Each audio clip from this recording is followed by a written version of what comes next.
Boa noite, irmãos. Graças a Deus. Então, fique de pé, só mais um pouquinho, por favor. Você já brincou de vivo e morto? Então, você está acostumado, né? Já brincou? Já? Quem sabe o que é isso aqui? Quem nunca brincou disso, já? Era muito bom, né? Que coisa boa, que tempo bom. Primeira carta de Paulo aos Coríntios, capítulo 1. 1 Coríntios, capítulo 1.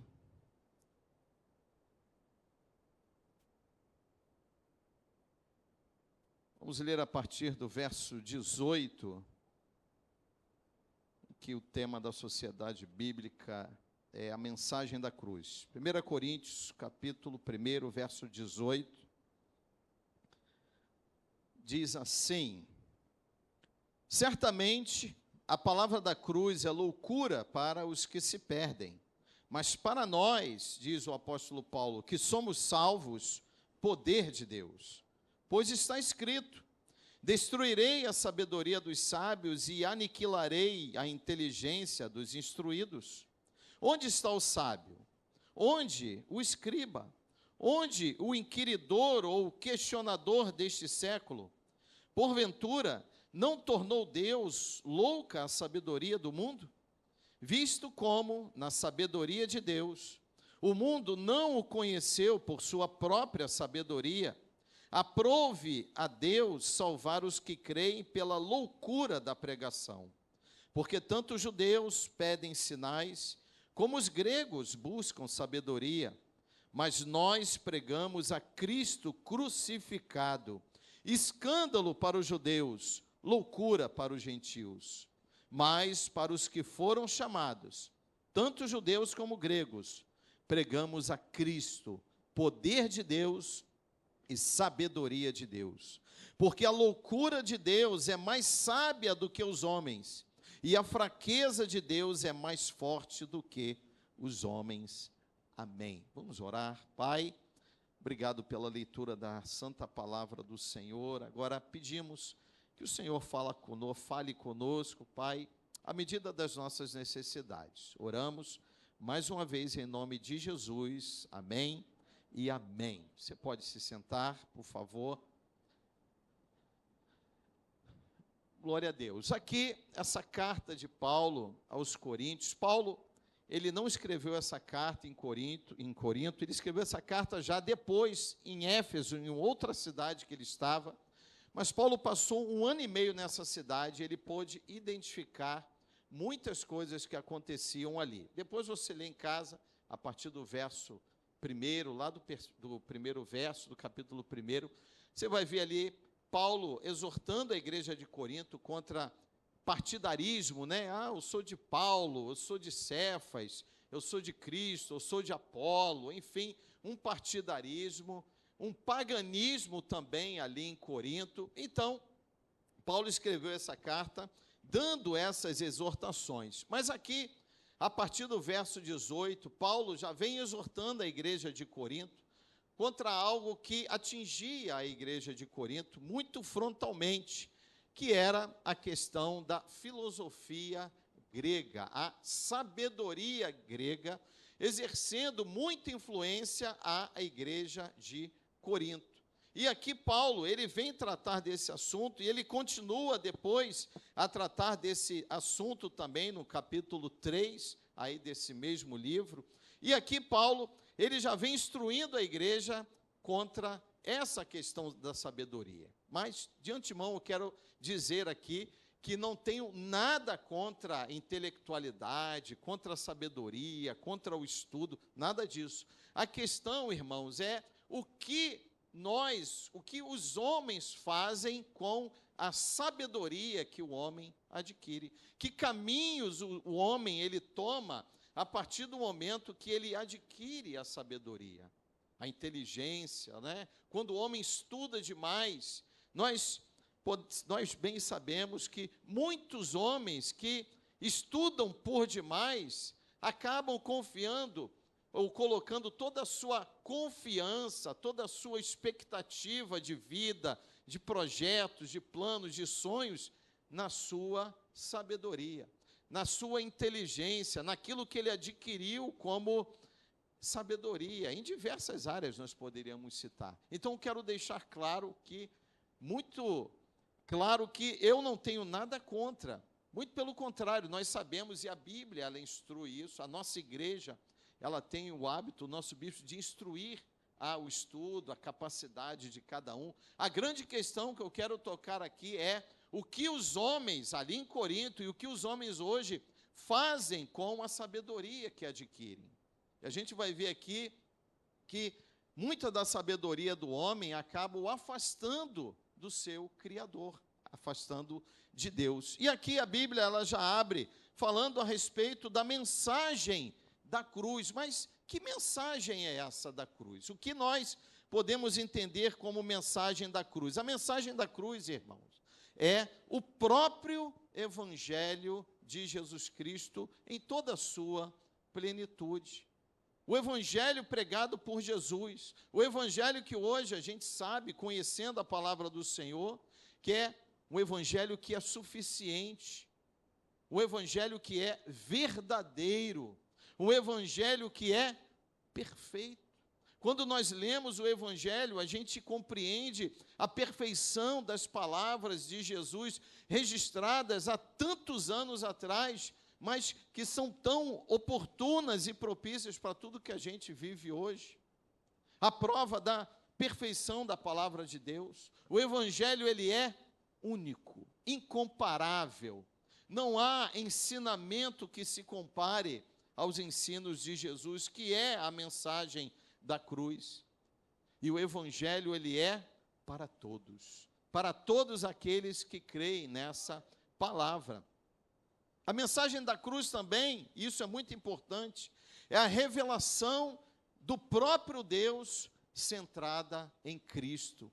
Ou seja, é a obra de Deus, desde lá do Gênesis até aqui na revelação em Cristo, nos Evangelhos. É a vontade de Deus na vida de cada um de nós. É o projeto de Deus desde a encarnação, desde a vida, desde a morte, desde a ressurreição de Cristo. Tudo isso é a mensagem da cruz, a mensagem de Deus revelada no nosso Senhor Jesus. É por isso que Paulo diz que a mensagem da cruz, ela é loucura para os que se perdem, aqueles que se desviam ou que estão já desviados do caminho do Senhor. Porque imagine, irmãos, como crer na encarnação de Cristo, senão pela fé.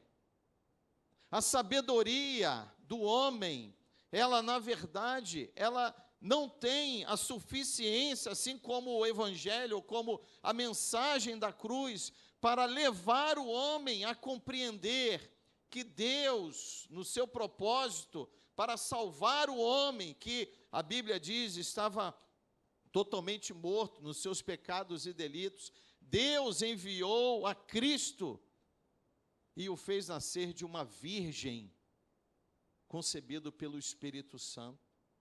A sabedoria do homem não entende isso, a sabedoria desse mundo não consegue conceber esse milagre da parte do Senhor. É por isso que Paulo fala que é loucura para os que se perdem. Como compreender a vida de Cristo? Como compreender a morte? Como compreender que Cristo morreu na cruz pelos pecados de cada um de nós, justificando os nossos pecados?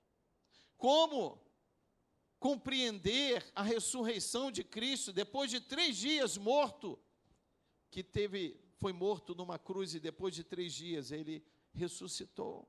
Então, a Bíblia diz que Deus tornou a sabedoria desse mundo totalmente louca, porque os homens, eles buscam a explicação. Nós vamos ver aqui, os gregos, eles querem uma explicação para tudo isso, assim como hoje, irmãos.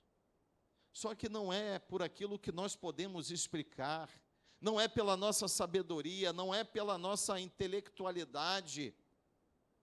A gente crê pela fé. É pela fé que a gente compreende que Cristo morreu pelos nossos pecados. A mensagem da cruz, ela não pode ser compreendida pela sabedoria do homem. O verso 20, ele diz, o apóstolo Paulo: onde está o sábio? Onde está o escriba? Onde está o inquiridor deste século? Porventura não tornou Deus louca a sabedoria do mundo? Ou seja, não há compreensão pela sabedoria do mundo a tudo aquilo que Deus ele faz e opera na nossa vida. Tudo aquilo que Ele fez, tudo aquilo que Ele operou e tudo aquilo que Ele ainda faz na minha vida, na vida da igreja, na vida de cada um dos irmãos. A mente humana, a sabedoria humana, ela não consegue explicar. Por quê? É pela fé. É sobrenatural, está além da nossa compreensão humana.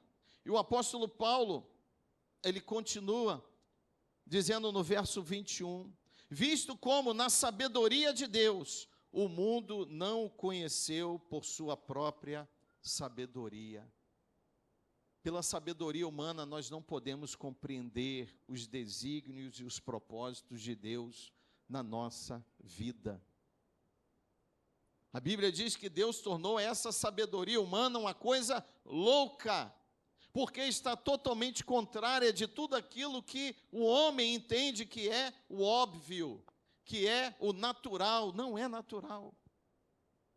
Não é natural Deus fazer o sol parar. Não é natural Deus fazer o sol retroceder do seu curso. Não é natural Deus abrir o mar, fazendo soprar um vento oriental, por onde o povo passou em terra seca, no Êxodo. Como explicar isso? Mas até hoje, muitos tentam compreender isso pela sua própria sabedoria. Uma sabedoria sentenciada por Deus como algo louco. Deus confunde o homem com aquilo que ele faz, com aquilo que ele age. E nós sabemos que, tendo todo o poder e tendo toda a autoridade, Deus faz aquilo que lhe aprouver.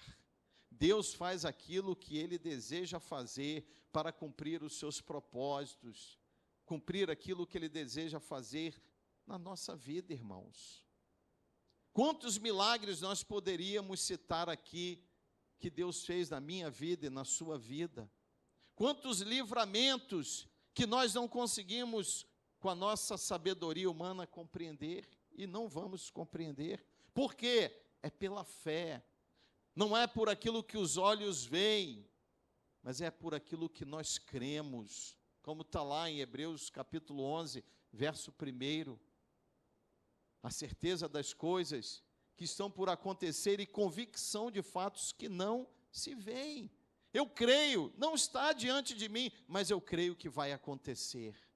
Eu acredito, eu tenho fé. Então a sabedoria humana, ela se tornou louca para Deus. Irmãos, há muita sabedoria. Ela não é suficiente para levar o homem à compreensão da mensagem da cruz e da mensagem do Evangelho, e muito menos a salvação. Efésios capítulo 3, você não precisa abrir, diz assim: porque pela graça vocês são salvos. Ele diz, mediante a fé.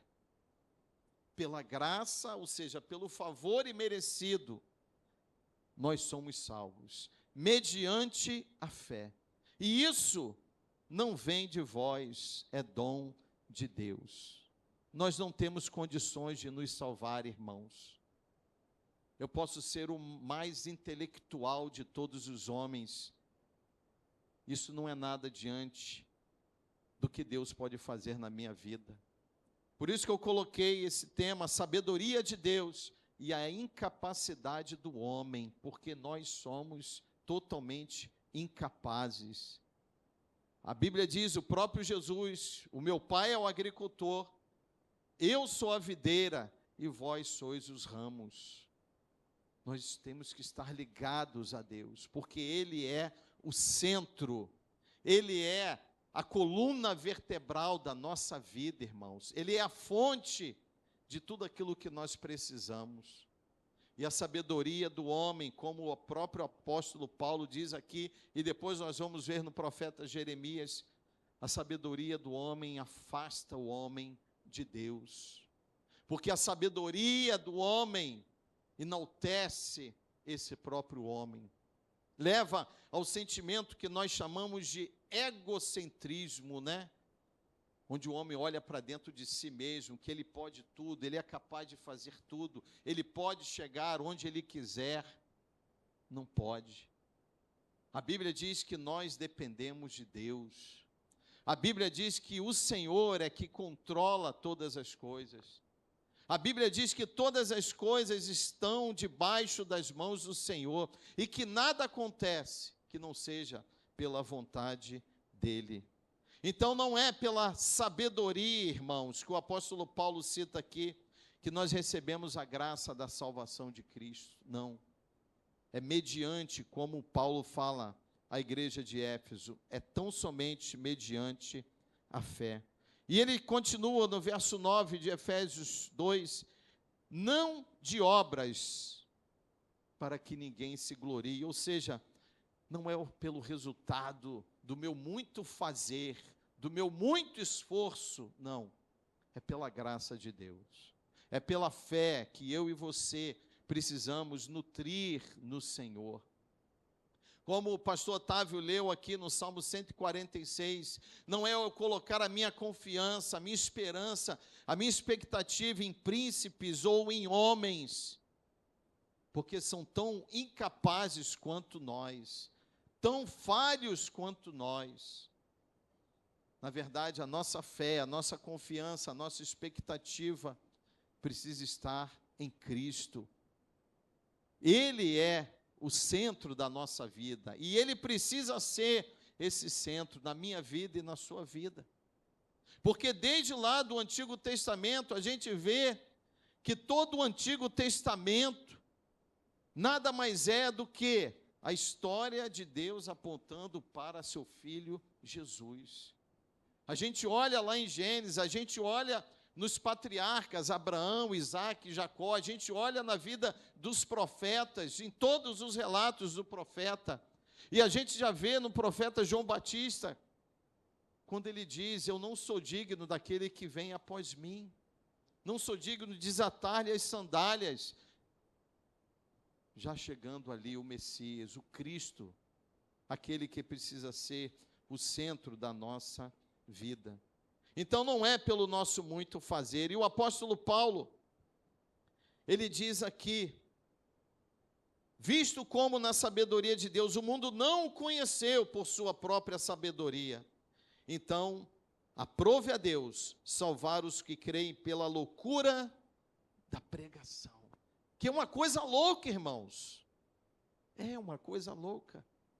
Quando nós pregamos que Cristo morreu pelos nossos pecados, e Cristo 3 dias depois de morrer, Ele ressuscitou, e foi elevado aos céus, e vive e reina à destra de Deus Pai, como que a sabedoria humana vai compreender isso, senão através ou mediante a fé? Por isso a pregação é uma loucura. Tão somente pela fé nós podemos compreender a mensagem da cruz, e é essa mensagem da cruz que um dia transformou a minha e a sua vida, e é essa mensagem da cruz, que aqui o apóstolo Paulo fala que é uma palavra louca, é uma pregação louca, é por essa mensagem que ele diz, aprove a Deus salvar os que creem nessa loucura. Eu creio. E você também creu.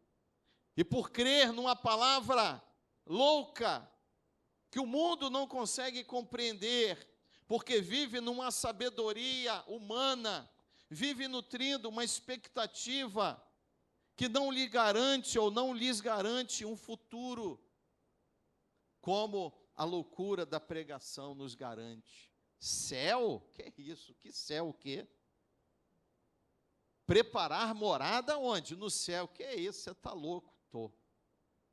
Sendo louco a pregação, eu que creio, sou também um louco. Mas eu prefiro, melhor dizendo, ser um louco salvo do que um sábio condenado à perdição eterna, irmãos. E é isso que Paulo está mostrando aqui à igreja de Corinto, e a gente aprende com essa palavra de Paulo.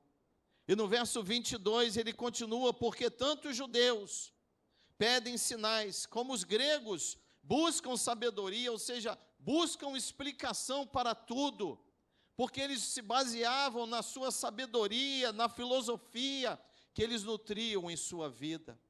Assim como os judeus pediam sinais, porque eram mais racionais do que fervorosos. Lembram-se de João capítulo 6, depois da multiplicação dos pães, que Jesus atravessa para Cafarnaum com seus discípulos, e a Bíblia diz que diversos barcos foram atrás, e Jesus, conhecendo o coração, disse: vocês não estão aqui porque viram os sinais, vocês estão aqui porque comeram dos pães e vos fartastes. Ele fala o quê? Trabalhai não pela comida que perece, mas por aquela que subsiste para a vida eterna, que é o quê? A mensagem da cruz, que é a palavra do Senhor. E não satisfeitos, eles falam assim para Cristo: então, mostra os sinais para que possamos crer em Ti. Ele tinha acabado de multiplicar 5 pães e 2 peixes e alimentou 5.000 homens. Então, nós somos assim, irmãos. Nós somos dessa maneira, incapazes, infiéis. E só Cristo para nos salvar e para nos resgatar da condenação eterna. Somente através da mensagem da cruz, somente através do Evangelho de Jesus, da pregação louca, é que nós podemos ser salvos, é que nós podemos nutrir a esperança de uma vida eterna.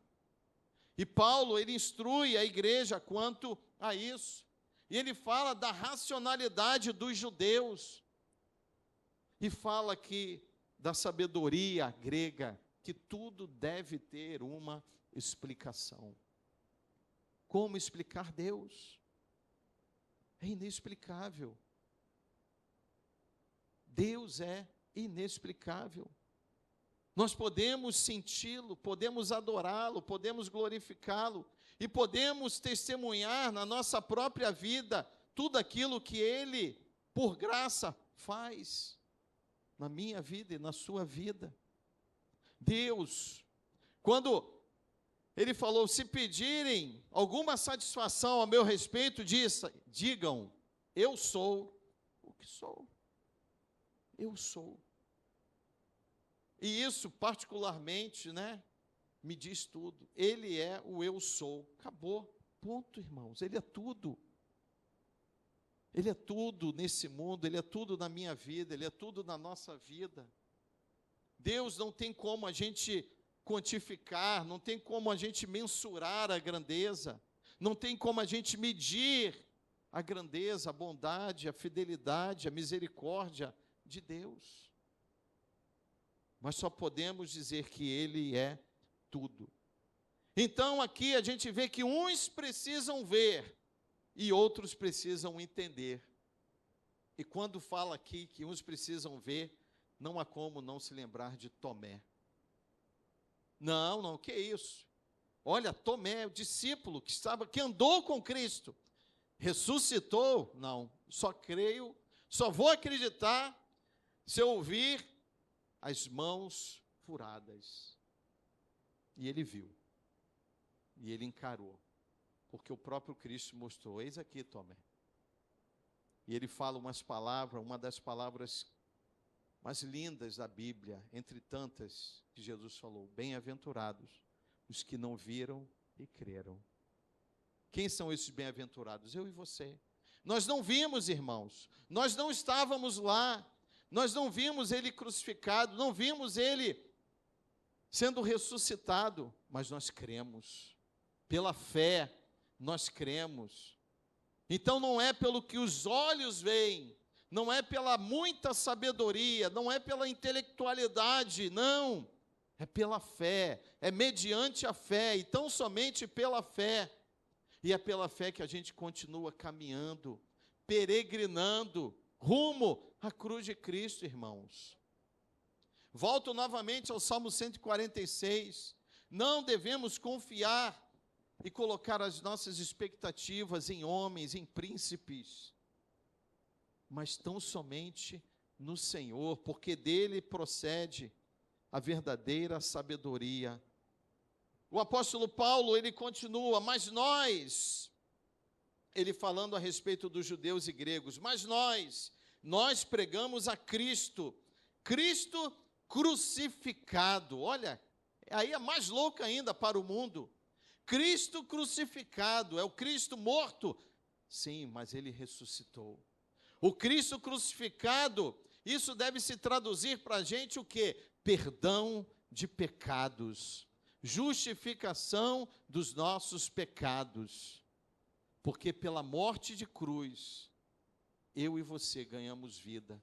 Pela morte do Senhor, nós ganhamos vida, vida eterna. E o apóstolo Paulo, ele fala, mas nós pregamos a Cristo crucificado, que é escândalo para os judeus. Porque na cabeça do judeu, como assim o Messias pode ser crucificado? Como assim o Messias pode morrer na cruz? Era escândalo para eles, mas era plano de Deus resgatar o homem dos seus pecados. Era escândalo para os judeus e era loucura para os gentios ou para os gregos, porque eles não criam. Porque a sua sabedoria, a sua intelectualidade, a sua inteligência os cegava para que eles pudessem ter entendimento pela fé de que Cristo morreu também por eles. Que Cristo morreu por todos aqueles que creem, como diz aqui o apóstolo Paulo.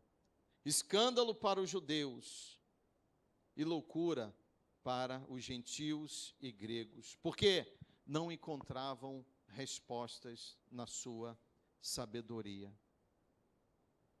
Mas a mesma mensagem, irmãos, que é loucura para uns, que é escândalo para outros, o apóstolo Paulo diz que ele é o poder de Deus para todos aqueles que creem.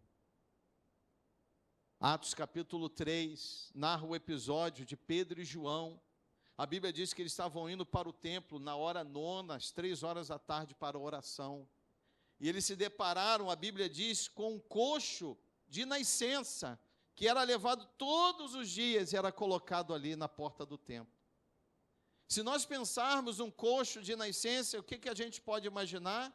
Músculos atrofiados, comprometidos, ossos comprometidos, tendões totalmente comprometidos, porque aquele homem era coxo de nascença, nasceu coxo. E ele ali, a Bíblia diz que Pedro e João chegaram, olharam para aquele homem, uma vez que ele pediu esmola a Pedro e João, e eles disseram, e a Bíblia diz muito claramente, eles olharam, fitando os olhos, Pedro e João, naquele homem. Nós não temos ouro e nem prata. Estavam duros, sem um tostão. Nós não temos ouro, nós não temos prata para te dar. E Pedro fala, mas o que nós temos, isso nós te damos. Em nome de Jesus Cristo, o Nazareno, levanta e anda. E a Bíblia diz que imediatamente aquele homem se levantou e entrou com eles no templo. O que é isso? É a sabedoria de Pedro? É a sabedoria de João? É a sua intelectualidade? Foi o esforço físico de Pedro e João? Não. Foi o poder de Deus. O poder de Deus que Pedro falou, nós não temos ouro nem prata, mas o que nós temos, poder de Deus, nós te damos, em nome de Jesus, levanta e anda. É isso, irmãos, é isso que o Senhor espera de mim e de você. O que é loucura para o mundo, para nós é poder de Deus, é milagre, é sobrenatural, é cura, é livramento, é libertação, é restauração, é conversão, é restituição de vidas. Isso é o poder de Deus agindo na vida de todo aquele que crê. Aleluia. E o verso 24, Paulo continua: mas para os que foram chamados, tanto judeus como gregos, pregamos a Cristo, poder de Deus e sabedoria de Deus. Cristo, novamente Cristo, centrando em Cristo, mostrando Cristo, apontando para Cristo. Cristo é sempre o centro, irmãos, e Ele precisa ser o centro da nossa vida, de tudo que a gente vem a fazer, da nossa vida, da nossa pregação, do nosso testemunho.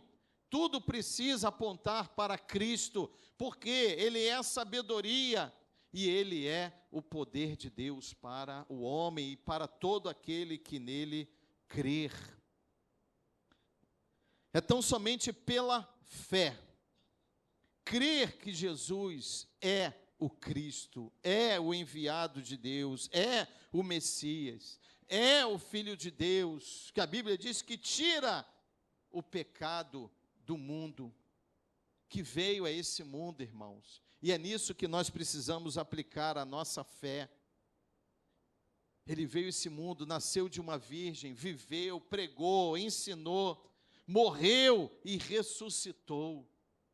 A revelação de Deus, mas Ele vive e reina como Senhor e como Salvador de todo aquele que nele crê. Esse é o nosso Senhor. Essa é a loucura da pregação, é a loucura da cruz, que o mundo não consegue entender, que o mundo não consegue compreender. E o apóstolo Paulo, no verso 25, ele finaliza esse discurso estabelecendo onde está a nossa sabedoria humana, onde está a nossa força humana e onde está a de Deus. Ele diz assim: porque a loucura de Deus é mais sábia do que os homens, e a fraqueza de Deus é mais forte do que os homens. O que é isso, irmãos? Que loucura é essa? O mundo não entende isso aqui. Como que a loucura de Deus, que é a verdade, que é a palavra, que é a mensagem da cruz, é mais sábia que os homens? O que os homens sábios dizem a respeito dessa palavra? Mas cabe ressaltar que existem muitos sábios que são servos humildes do Senhor, que não colocaram a sua sabedoria acima de Deus, que não permitiram que toda a sua intelectualidade viesse a se sobrepor à loucura da pregação. Isso é muito bom. Isso é muito bom, porque isso mostra o quanto a palavra de Deus, ela é acessível a todo aquele que crê. Porque o próprio apóstolo Paulo falou: mas para os que foram chamados, tanto judeus como gregos, tanto aqueles que são tão racionais, quanto aqueles que são tão sábios, a palavra está disponível a todos. Basta crer, basta ter fé, basta crer que Cristo é o Senhor. Vire uma página, capítulo 3, verso 18 também. O apóstolo Paulo, mais uma vez falando, a sabedoria humana sem valor, diz assim, 3,18 de 1 Coríntios: ninguém se engane a si mesmo. Se alguém dentre vós se tem por sábio neste século, faça-se estulto ou faça-se louco para se tornar sábio. Porque a sabedoria deste mundo é loucura diante de Deus, porquanto está escrito: Ele apanha os sábios na própria astúcia deles. E outra vez, o Senhor conhece os pensamentos dos sábios, que são pensamentos vãos. Cristo, o Senhor, o Deus Criador, está sobre toda a sabedoria humana. Ele se sobrepõe, irmãos, sobre toda a intelectualidade, toda a sabedoria, toda a inteligência humana, porque a nossa finita inteligência, falha inteligência humana, não alcança os mistérios de Deus, o agir de Deus, como eu falei anteriormente. Como assim? Um tal de Lázaro ressuscitou depois que já cheirava mal? Como? A sabedoria humana, irmãos, vai conceber isso? É pela fé, é mediante a fé. Aquele milagre que aconteceu na sua vida e na minha vida, que nós, até hoje, quando nós nos lembramos, não há como, irmãos, apontar para Cristo, o autor deste milagre, porque, humanamente falando, impossível, mas Deus fez, Deus agiu, Deus curou, Deus restaurou, Deus trouxe à realidade aquilo que para nós era impossível ou humanamente impossível, mas Deus trouxe a nós esse milagre. Portanto, irmãos, Deus, Ele é soberano no seu poder, e como o apóstolo Paulo falou aqui, pregamos a Cristo, poder de Deus e sabedoria de Deus. Então a sua sabedoria está em Cristo. Estando em Cristo, nós devemos crer que essa sabedoria e esse poder que é Cristo, é Ele que tem nos guiado, é Ele que tem dirigido a nossa vida, é Ele que tem nos fortalecido, como acabamos de orar aqui, quando estamos tristes, a alegria do Senhor vem e nos enche. O que é isso, irmãos? Como explicar? Como explicar um evento desse? Uma pessoa que entra aqui triste e sai saltitando de alegria. Que ciência pode explicar isso? Não explica. Por quê? É a sabedoria de Deus, é o próprio Cristo agindo na nossa vida. Vá lá no profeta Jeremias, capítulo 17, por favor. Estamos finalizando. Jeremias 17.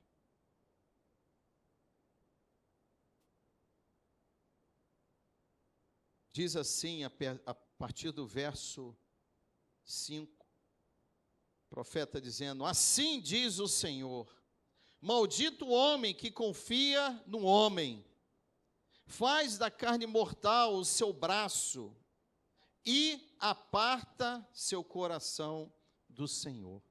Aqui a gente dá uma parada e esclarece algo. Quando eu passo a confiar em mim mesmo, ou deposito a minha confiança em homens, ou nos meus méritos, na minha capacidade, na minha sabedoria, consequentemente, eu já aparto o meu coração do Senhor. Porque a minha esperança aqui, a minha expectativa, a minha confiança já não está mais em Cristo, está na minha sabedoria. E ele diz no verso 6, porque será esse que confia em si mesmo, será como um arbusto solitário no deserto, e não verá quando vier o bem. Antes, ele morará nos lugares secos do deserto, na terra salgada e inabitável. Bendito, diz o verso 7, o homem que confia no Senhor, cuja esperança é o Senhor. E ele fala a respeito desse bendito, porque ele é como a árvore plantada junto às águas, que estende as suas raízes para o ribeiro, e não receia quando vem o calor, mas a sua folha fica verde, e no ano de sequidão não se perturba, nem deixa de dar fruto. Eu quero chamar a sua atenção, irmãos, que mesmo esse homem confia em Deus, ele sendo uma árvore plantada junto às águas, que estende as suas raízes para o ribeiro, mesmo assim, ele passa por processos difíceis. É o que o profeta diz, ele não receia quando vem o calor. O calor chega, as dificuldades chegam para mim e para você, os desafios se apresentam para mim e para você, mas o que o profeta diz, aqueles que confiam no Senhor, benditos são esses que confiam no Senhor. Ele diz, não receia quando vem o calor, mas a sua folha fica verde. Como explicar isso? Como a inteligência e a sabedoria humana pode explicar essa promessa? Não receia quando vem o calor, quando vem a sequidão, mas a sua folha ainda assim fica verde. E no ano de sequidão, de seca, não se perturba e nem deixa de dar fruto. Mas como frutificar em tempo de sequidão? Fé. Fé em Cristo. Confiança em Cristo. Colocar toda a nossa esperança em Cristo. E é isso que nós vamos colher, irmãos.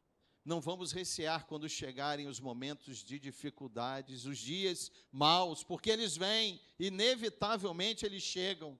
Quando os desafios chegam, a nossa folha permanece verde, ou seja, eu continuo glorificando, eu continuo alegre, eu continuo seguindo, eu continuo perseverando. E no ano de sequidão, não se perturba, não se preocupa, não perde a paz, não perde a esperança, não perde a fé. E nem deixa de dar fruto, não deixa de frutificar. Por quê? É nosso mérito? É nossa força? É nossa capacidade? Não, é a fé que nós temos em Cristo, que faz com que o Senhor cuide de nós, nos abençoe, dirija os nossos passos, nos fortaleça, para que a gente não venha ficar nem receoso e nem se perturbar nos dias maus. Por quê? Porque a nossa esperança não está na força do nosso braço, a nossa esperança ela está no Senhor. Nós temos depositado a nossa confiança e a nossa expectativa no Senhor. Por quê, irmãos? Os dias são maus? Sim, mas esses dias maus um dia eles vão acabar, eles vão terminar. E nós precisamos continuar caminhando, perseverantes. E mais uma vez eu insisto em dizer, confiando no Senhor, depositando a nossa fé e esperança no Senhor. E para finalizar, eu quero contar uma breve história, que nós ouvimos lá no Retiro dos Homens, no início do ano. Alguns homens aqui estavam presentes. E eu creio que é o momento de eu compartilhar com você uma história de um casal, que eles se casaram e eles foram enviados para um outro país, para serem missionários e pregarem o Evangelho, num país distante da sua casa. Eles deixaram sua casa, deixaram os amigos, deixaram os familiares, e partiram rumo a essa missão, de pregar o Evangelho em um outro país, com uma outra língua, um outro costume. E eles pregaram o Evangelho. Durante 30 anos, pregaram o Evangelho, fizeram missões, abriram trabalhos, congregações, trabalharam de forma incansável. 30 anos, de forma ininterrupta. E depois de 30 anos, decidiram retornar para casa. Retornaram para o seu país e pegaram um navio e durante muito tempo navegaram. E ali no navio eles conversavam a respeito da expectativa de como seria a chegada deles depois de 30 anos no campo de missões, pregando o Evangelho. Como seria? E eles conversavam ali na cabine onde eles estavam. Como será? Será que a nossa igreja vai estar lá esperando? Será que os amigos estarão lá nos esperando, nos aguardando no porto? E o navio já ia chegando no porto e eles ouviram uma celebração, eles ouviram muitos gritos, né, de uma multidão, e eles, eis aí, vieram nos receber. Depois de 30 anos, seremos recebidos. Mas a verdade é que quando eles chegaram já para descer do navio, eles perceberam que aquela festa é para um time que estava chegando junto com eles no navio. E toda aquela celebração, e toda aquela festa, e toda aquela comemoração era para aquele time. E o time desembarcou, foi embora. E quando eles desceram do navio, não havia ninguém esperando por eles. Ninguém. Ninguém esperando por eles. E eles se entristeceram, pegaram um táxi, foram para casa, já não trocavam palavras, né, diante da tristeza que eles viveram, do desapontamento. E chegando em casa, aquele homem mais sanguíneo, ele falou: que absurdo, deixamos tudo, passamos 30 anos fazendo a obra, ficamos doentes e mesmo assim não desistimos, e agora o que recebemos? Olha, ninguém veio nos receber, ninguém foi lá no porto nos receber, ninguém mais se lembrou de nós por tudo que nós fizemos. Chegamos em casa e ninguém está aqui para nos receber. Você quer saber de uma coisa? Falou para a esposa: fique aí, coloque as coisas em ordem, eu vou sair. Eu preciso refrescar a minha cabeça. Que Deus é esse? Enquanto eu vou, enquanto eu saio, enquanto eu penso, você ora então ao seu Deus e pergunta a Ele por que tudo isso está acontecendo. E aquele homem, já um senhor, saiu da casa, muito aborrecido, deixou sua esposa em casa. Depois de um tempo ele retornou, ele falou: e aí? Você falou com seu Deus? Você perguntou a Ele qual a causa disso tudo está acontecendo? Falou ou não falou com Deus? E ela, lavando a louça, ela nem se virou, ela apenas balançou a cabeça, dizendo que sim, havia falado com Deus. Ah, falou? E o que o seu Deus falou? Ele falou que nós não chegamos em casa ainda. É assim, irmãos. A nossa expectativa não deve estar nesse mundo e nas coisas desse mundo. Nós estamos aqui peregrinando. O nosso lar não é esse, a nossa casa não é essa. Nós estamos aqui para cumprir um chamado de Deus, pregar o Evangelho, viver uma vida de temor a Deus, uma vida reta diante de Deus, em obediência a Deus, em obediência à sua palavra, sem jamais olharmos para trás, como diz a palavra, mas seguirmos adiante, não confiando em príncipes, em homens, mas confiando em Deus, colocando nele a nossa esperança, a nossa expectativa, porque é Ele que tem promessas, além dessa vida, para mim e para você. Feche seus olhos, vamos orar. Senhor, em nome de Jesus, Pai, a nossa esperança é o Senhor, e essa nossa esperança, ela tem sido nutrida pela Tua palavra, Pai, e nós te louvamos, ó Deus, porque a Tua palavra tem sido, ó Pai, um alimento, Pai, tão bom para nós, porque é a Tua palavra, Pai, que tem nos fortalecido para que a gente resista aos dias maus nesse mundo, para que a gente, ó Deus, permaneça de pé, seguindo adiante, perseverando, Pai, na nossa caminhada.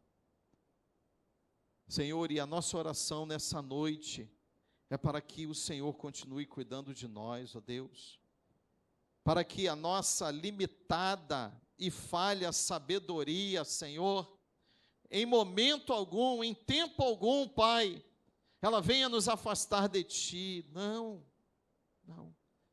mas que possamos, assim como o apóstolo Paulo nos disse, que possamos crer na pregação que é loucura para esse mundo, mas que para nós, igreja, é o poder de Deus revelado em Cristo Jesus, o nosso Senhor.